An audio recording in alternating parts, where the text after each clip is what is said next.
गधा पशु बनकर वहीं जन्म लेगा।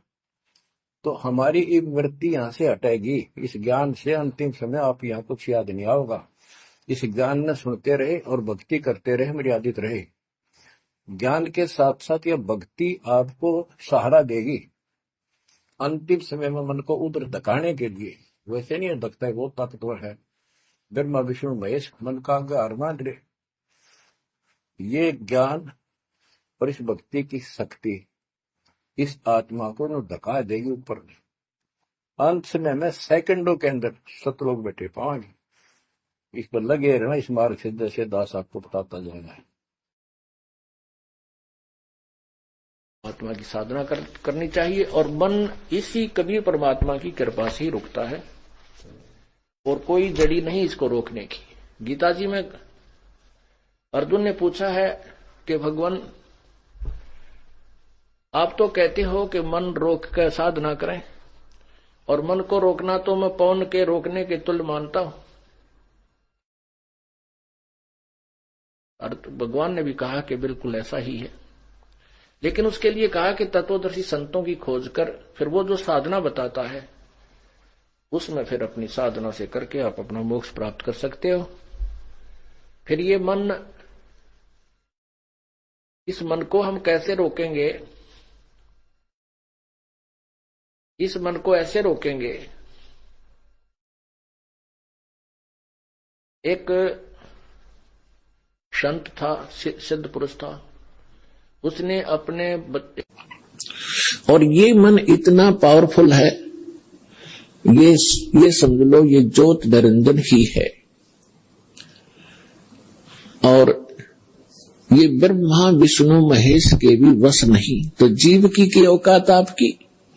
तो जब हम समर्थ की शरण में आते हैं फिर इसका प्रभाव हमसे हट जाता है और परमात्मा की भक्ति करने से आत्मा में शक्ति आती है और फिर इस मन की वो बेमतलब की बकवादों को आत्मा रिजेक्ट कर देती है दृढ़ता के साथ। पहले ये दृढ़ता के साथ रिजेक्ट नहीं कर पाती क्योंकि इसको कोई सहारा नहीं मिलता। तो अब परमात्मा की भक्ति से आत्मा दृढ़ होती चली जाएगी, विकार छूटते चले जाएंगे और आपके अंदर एक विशेष विनम्रता और सद्भावना उत्पन्न होती चली जाएगी जो भक्त के लक्षण हो। अब क्या कारण है कि जैसे काल ने हमारे ये मनुष्य जीवन देते ही ये पांचों विकार फिट कर दिए कि या तो ये भक्ति करे नहीं और करे तो ये विकार इसको करने नहीं थे। परमात्मा पूर्ण ब्रह्म बड़े दयालु, उन्होंने एक ऐसा ट्रीटमेंट दिया हमारे को इस सत्य नाम का, श्वास से सिमरण का। इससे ये विकार धीरे धीरे कति नष्ट हो जाएंगे, बिल्कुल नॉर्मल से बने रहेंगे, ये दबाव नहीं दे सकेंगे। और फिर ये ज्ञान ऐसा दे दिया कि हम गलती करने की चेष्टा करेंगे या कोई मन में विकार काल प्रेरित करेगा, तुरंत ये ज्ञान अड़ जाएगा और परमात्मा इस मन की परों को काट देगा और भक्ति का जो सहयोग है वो आपको इन विकारों से बचाएगा और कुछ दिनों के बाद ये ठीक हो जाएंगे। ये बिल्कुल समाप्त नहीं होंगे, लेकिन ज्ञान से ठीकम इस सतनाम से बिल्कुल ऐसे हो जाएंगे, हानि नहीं कर सकेंगे, आपको बाधक नहीं करेंगे, बनेंगे आपके लिए।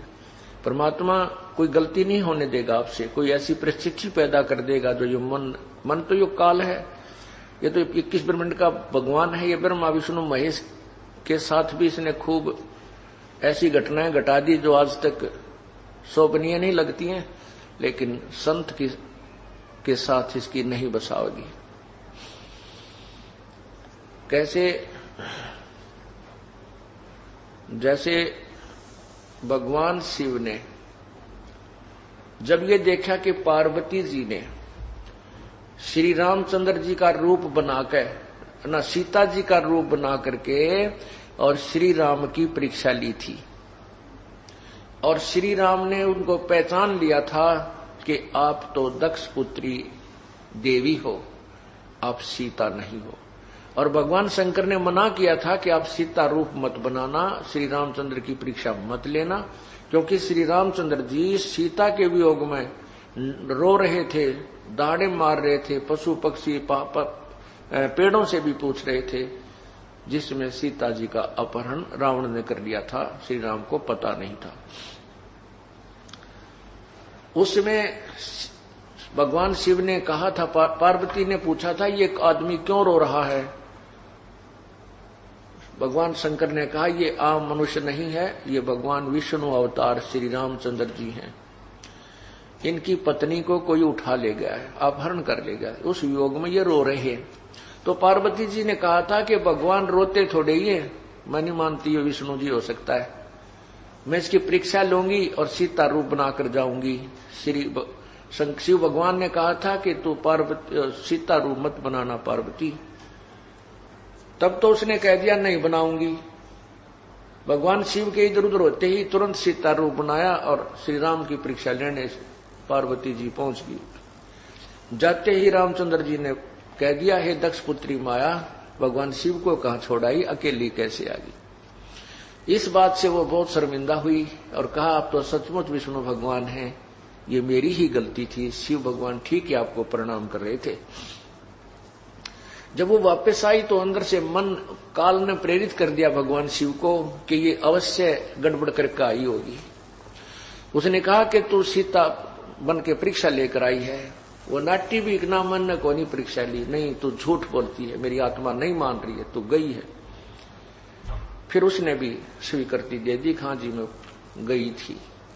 इस बात से भगवान शिव ने एक तो ये कहा कि तू अब मेरे बड़े भाई की पत्नी का रूप बना लिया, अर्थात मेरे लिए माता के तुल्य होगी, स्वीकार्य नहीं है, मैं तुझे तेरे से पत्नी व्यवहार नहीं करूंगा। और दूसरे मन में यह आके मैं पार्वती से प्रिय इस जग में किसी को नहीं मानता था और इसने भी मेरे को डिसीव कर दिया, धोखा दे दिया। इसलिए मुझे स्त्री की चाह किस लिए हुई कि मेरे अंदर वासना है, काम वासना के कुरंग मतंग पतंग भरंग सरंगा इंद्री एक ठग्यो तिस अंगा। उनका तो एक विकार था और वो भी पकड़े गए बेटा। और तुम रे संग पांचों प्रकाशा, ये योग युगत की झूठी आशा। क्या राजी हो रहा कि कुत्ते वाली मौत मरेगा क्यों। विश्वामित्र शंकर भगवान भी नहीं काबू पा सके जिस काम देव पे, और हम नो कहे साधु बन गए। हद होगी भाई। महाराज के हम नाम देंगे, उस नाम के प्रभाव तो ये पांचों खत्म हो जाएंगे, मुरझा जाएंगे, कति रू नहीं। अब मुरझा खत्म नहीं होंगे ये, पर निष्क्रिय हो जाएंगे। जैसे आगे पहने सुआ आगे बहुत पहना है, चुभने का उसने घिसा दे और आखिर में ठूंढ सा रह जाएगा, वो सिद्ध नहीं गा बड़ारो। तो इस प्रकार महाराज कहें ये वासना खत्म कति नहीं हो सकती, पर इसी हो जाएंगी, आपको दुखदायी नहीं हो सकती। उस नाम में इतनी शक्ति है। और ये मन इतना पावरफुल है, ये समझ लो ये ज्योत निरंजन ही है। और ये ब्रह्मा विष्णु महेश के भी वश नहीं, तो जीव की औकात आपकी।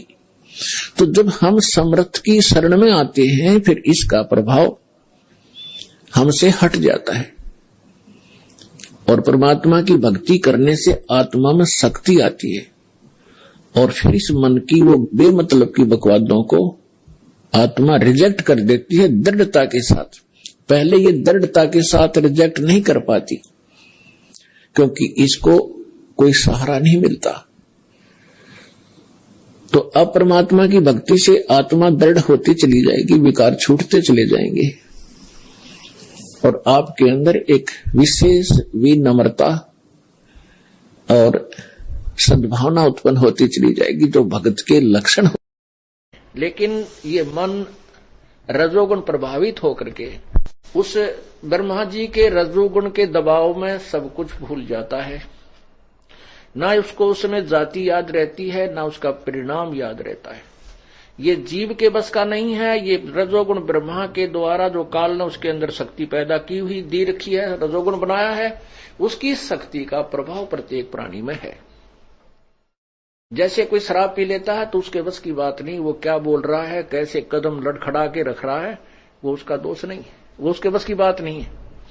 ऐसे ही